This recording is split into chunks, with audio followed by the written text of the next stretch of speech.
हमने जो 2 वर्ष के इस कार्यकाल में जो प्राथमिकता दी थी, वो किसी भी प्राथमिकता में कोई भी काम नहीं हुआ। चाहे वो आईपीएच विभाग थी, चाहे पीडब्ल्यूडी की विभाग थी, चाहे अन्य विभागों की थी, उसमें कोई भी काम नहीं हो रहा है। और जो हमने डीपीआर बननी थी उसमें कोई काम नहीं हो रहा है। और उसके साथ जो लगते छोटे छोटे काम होते हैं, जिसके गांव के किसी के गांव में सड़क निकली जो एससीसीपी में है या किसी भी हेड में पीडब्ल्यूडी में, उस सड़क के लिए भी कोई भी पैसा विधायकों को नहीं मिल रहा है। हम लोगों के पास जाते हैं, लोग मांग हमारे से रखते हैं कि आप हमारी सड़क बनाइए, इसको एससीसीपी में डालें, इसको पीडब्ल्यूडी में डालें, क्योंकि गाँव को जोड़ने वाले जो छोटे छोटे लिंक हैं उन पे कोई भी काम नहीं हो रहा। ना उनकी डीपीआर बन रही है, ना उनको किसी विभाग के अंडर उसमें काम किया जा रहा। हमने विधानसभा में भी ये बात रखी थी, पर आज तक मैं कहता हूँ कि उसमें कोई 2 वर्ष के कार्यकाल में मेरे क्षेत्र में कोई भी पैसा उसके लिए नहीं आया है। मैंने अपने विधानसभा क्षेत्र से कुछ सड़कें जो पीडब्ल्यूडी में डाली थी, उनको जब मैंने विभाग से पूछा तो उन्होंने कहा कि हम डीपीआर नहीं बना रहे हैं, क्योंकि अभी हमारे पास सरकार की तरफ से कोई ऐसा आदेश नहीं है कि आप डीपीआर भेजें। अगर डीपीआर सरकार कहेगी तभी हम डीपीआर, विभाग कहता है कि डीपीआर तब भेजेंगे।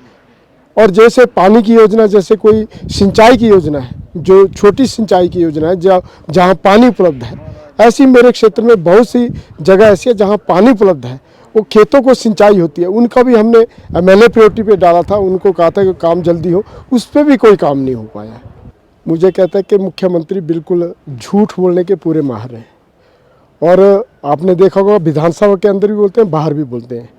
मैं कहता हूं कि मेरे क्षेत्र में कोई भी 2 वर्ष के कार्यकाल में कोई भी काम नहीं हुआ है।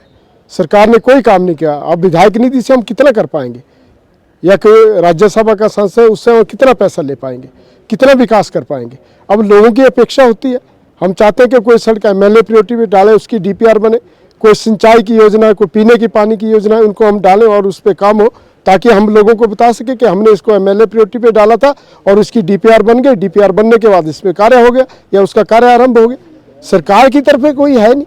और माननीय मुख्यमंत्री जो कह रहे हैं, मैं कहता हूं कि माननीय मुख्यमंत्री झूठ बोलने में पूरे माहिर हैं। और जब दिल्ली जाते हैं तो वहाँ हमारे प्रधानमंत्री नरेंद्र भाई मोदी जी का आभार व्यक्त करने के आपने प्रदेश को कुछ दिया। जब शिमला आते हैं तो कहते प्रधानमंत्री ने दिया ही कुछ नहीं, डिजास्टर में कुछ नहीं दिया। डिजास्टर में इतना पैसा केंद्र ने दिया, बहुत सी स्कीमें केंद्र ने दी, उसके बावजूद ही कहते हैं कि कुछ पैसा ही नहीं मिला।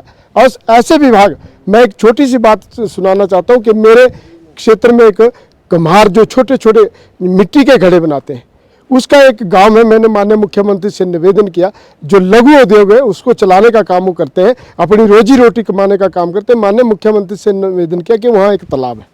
मैंने उसके लिए माननीय मुख्यमंत्री से निवेदन किया, उसका एस्टीमेट लेके गया, उनसे निवेदन किया कम से कम इस तालाब के लिए आप अपनी तरफ से या टूरिज्म में इसको डालिए, इसको 30 लाख के आसपास मुझे राशि दे, ताकि उसको ठीक किया जाए, उसको पक्का किया जाए और उसका रख रखाव किया जाए, ताकि वहाँ पानी उपलब्ध हो और जो स्मॉल इंडस्ट्री के लोग हैं उस काम को कर सके। तो माननीय मुख्यमंत्री ने बड़ी मुश्किल से उसमें 10 लाख लिखा, और 10 लाख लिखने के बाद 6 महीने हो गए, एक पैसा नहीं उसके लिए मिला। माननीय मुख्यमंत्री लिख देते हैं, बोल देते हैं, करते कुछ नहीं है, उस पर कार्रवाई कोई नहीं होती।